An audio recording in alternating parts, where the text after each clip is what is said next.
Momen pertemuan dua seteru Nikita Mirzani dan Reza Gladys di Pengadilan Negeri Jakarta Selatan beberapa waktu lalu terus jadi perbincangan hangat di publik. Tak cuma soal drama yang terjadi di persidangan, hal-hal kecil yang menyertai pertemuan mereka pun tak luput dari bahasan.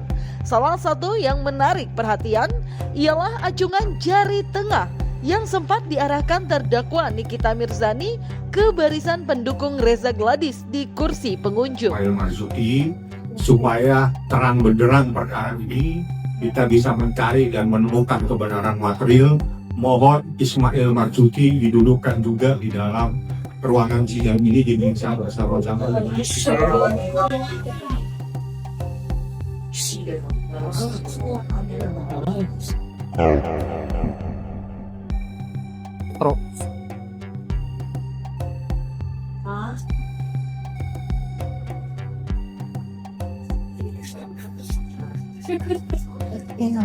Nah, kemarin juga menarik selain persidangan juga yang menarik perhatian warganet adalah ketika terdakwa mengancungkan tangan jari tengahnya ke Kak Fitri. Sebetulnya itu bukan ke saya ya, mungkin ini karena Zanza yang merekam di sebelah saya, mungkin Zanza yang bisa menjelaskan. Itu sebetulnya bukan ditujukan untuk saya ya.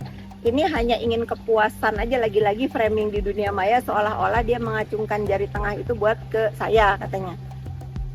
Kenyataannya? Ya itu bentuk dari etika dia aja sih sebenarnya. Dia kan memang suka buat gerakan-gerakan tambahan. Nah, karena pada saat itu memang saya dipesankan oleh anak saya. Banyak netizen yang beranggapan jika acungan jari tengah yang diarahkan Nikita Mirzani ke arah pendukung Reza Gladys adalah simbol peperangan yang ditujukan pada pihak lawan, khususnya Fitri Salhuteru yang kini berada di pihak Reza Gladys. Namun, di mata Fitri Salhuteru, hal itu tak lebih dari sekedar ungkapan rasa panik dari mantan sahabatnya itu lantaran posisinya yang kini berstatus sebagai terdakwa.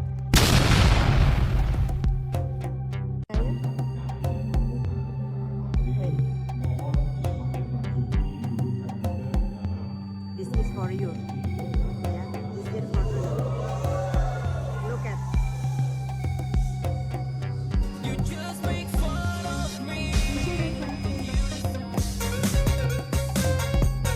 Karena pada saat itu memang saya dipesankan oleh anak saya, karena pada saat saya mau mendukung Reza ini, saya izin dulu ke anak saya yang paling besar yang ada di Kanada, Naira, Mami mau datang ke sidangnya terdakwa ya. Sure Mami boleh, tapi kalau Mami mau datang ke sana, aku minta satu permintaan. Apa? Saya bilang gitu. Bisa kamu video call aku pada saat Nikita ini duduk di kursi terdakwa? Sure, saya bilang. Apa yang mau kamu lakukan? Saya bilang. Seperti yang Mami bilang, kalau kita berbuat jahat dan melanggar hukum di Indonesia ini,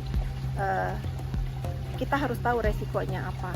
Dan aku ingin melihat dari manapun balasannya terhadap si terdakwa ini. Finally dia duduk di kursi pesakitan dan aku mau melihat itu. Nah, makanya pada saat terdakwa masuk, saya memang video call anak saya. Kebetulan si terdakwa ini disorakin oleh kubunya, bukan kubu ya, oleh pendukungnya Dr. Reza ini. Mungkin dia nervous juga sehingga noleh ke belakang, dan anak saya pun melihat pada saat dia mengacungkan jari tengah itu, namanya remaja ya, dia membalas memang sambil dia ya untung saya pakai earphone ya, sambil dia mengatakan, yuk kamu lihat, kurang lebih gini ya artinya, kamu lihat apa yang kamu rasakan sekarang, God never sleep, kata anak saya, Tuhan nggak akan tidur ya. Sekarang saya melihat kamu di sana dan ibu saya menonton kamu ada di sana. Memang asumsi publik yang menyebut jika Nikita Mirzani mengacungkan jari tengah pada Fitri Salhuteru sangat beralasan.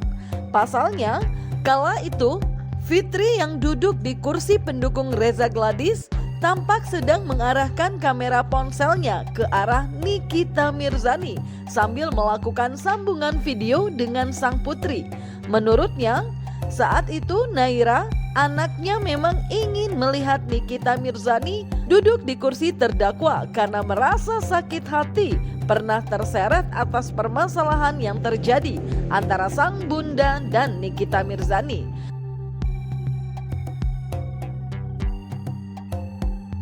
Lihat bahwasannya Reza mengakui produk itu ditempel stiker yang adalah produk orang lain, tidak ber-BPOM, tidak ada expirednya dan tidak ada cara penggunaannya atau tidak ada petunjuk kalau produk itu harus digunakan di klinik tersebut, di kliniknya dia. Logikanya kalau itu dijual di e-commerce, itu kan dijual di e-commerce secara bebas ya. Kalau yang beli orang Makassar, sedangkan klinik dia tuh hanya ada beberapa di Jakarta. Apakah orang Makassar harus ke kliniknya? Berarti kan mereka membuang lagi uang untuk beli tiket pesawat. Jangan, tapi ya itu apa ya? Sudah terungkap di persidangan, mohon BP POM turun tangan sekarang. Barang buktinya ada sama Nikita Mirzani, ada sama saya. Silakan datang ke pengadilan, saya serahkan barang buktinya. BP POM segera turun tangan, bersihkan persoalan ini. Sekarang ini masalah lagi menjadi sorotan. Tolong BP POM turun tangan, barang bukti ada di tangan Nikita Mirzani. Pokoknya kalau BPOM memang bersih, tolong Silakan ini turun tangan diungkap segera. secara Barang bukti ada di tangan saya sekarang. Produk saya tidak ada yang berbahaya. Produk saya semuanya berbadan BPOM. Dan tadi di hadapan yang mulia saya sudah jelaskan bahwa glowing booster cell merupakan treatment yang selalu di framing bahwa itu merupakan produk yang berbahaya. Padahal dia sudah memiliki izin Kemenkes jarumnya dan bisa digunakan. Selain itu juga produknya itu sudah memiliki izin edar BPOM. Oke dok, mungkin di luar banyak yang menyebut. Selain momen panas, Nikita Mirzani mengacungkan jari tengah ke pendukung Reza Gladys. Perdebatan Niki dan Reza Gladys di persidangan pun sukses mencuri perhatian. Salah satu yang menjadi sorotan adalah momen saat pihak Nikita Mirzani memperlihatkan salah satu produk milik Reza Gladys yang diduga tak terdaftar di BPOM. Bahkan Majelis Hakim sampai sempat meminta jaksa penuntut umum untuk melakukan pemeriksaan lebih lanjut terkait produk yang dimaksud. Terkait produk yang dimaksud, Reza Gladys pun angkat bicara. Didampingi suaminya atau Bah Mufid, Reza Gladys menyebut jika apa yang disampaikan Nikita Mirzani di persidangan salah kaprah. Jadi dia menegaskan ini persoalan pribadi, tidak ada kaitannya dengan skincare. Berarti urusan kredibilitas dia abu-abu katanya dia. Dari awal sampai akhir. Dokter dia hanya bilang ini masalah pribadi dengan Nikita Mirzani, bukan masalah skincare. Ataupun skincare ini gimana dok? Memang bukan masalah skincare, tidak ada sangkut pautnya dengan skincare, hanya saja terdakwa selalu memframing seolah-olah skincare saya berbahaya, yang itu menjadi alasan terdakwa melakukan hal buruk pada saya. Padahal yang terjadi sebenarnya adalah yang tadi saya jelaskan di kesaksian pada saat di majelis hakim. Jadi sebenarnya saya perjelas ya, pemerasan ini tidak ada korelasinya dengan mafia skincare. Pemerasan ini tidak ada korelasinya dengan terkait produk kami yang bermasalah.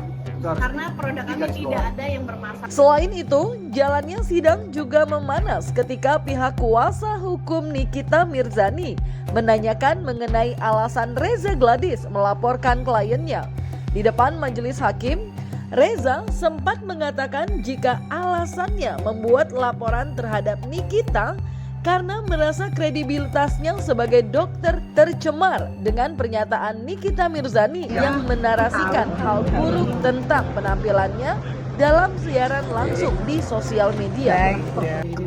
Harapannya adalah semoga proses hukum berjalan dengan lancar, tidak ada intervensi dari manapun, dan saya berharap pihak manapun tidak ada lagi yang takut apabila dijelek-jelekan di media sosial. Apabila diperas, silahkan melaporkan kepada pihak yang berwajib. Aku satu nambahin ya, pesan hari ini adalah jangan masyarakat Indonesia gampang tergiring opini ya. Jangan gampang tergiring opini karena salah satu orang yang tidak punya kapasitas ataupun tidak punya lisensi untuk mereview satu produk ya. Yang berhak menentukan produk ini aman atau tidak itu bukan orang, tapi adalah Badan POM. Kalaupun ada orang, yaitu ya dia yang mempunyai lisensi dan kapasitas untuk mereview dari BPOM. Selesai. Selain itu jangan dipercaya. Terlepas dari hal tersebut, Reza Gladys bersyukur atas jalannya persidangan yang lancar saat dirinya dan sang suami hadir sebagai saksi pelapor. Reza Gladys bersyukur atas jalannya persidangan yang lancar saat dirinya dan suami hadir sebagai saksi pelapor dugaan pemerasan dan tindak TPPU terhadap Nikita Mirzani. Dia pun berharap jalannya sidang ke depan terus berjalan lancar dan saksi-saksi yang dihadirkan bisa membuat permasalahan ini menjadi terang benderang.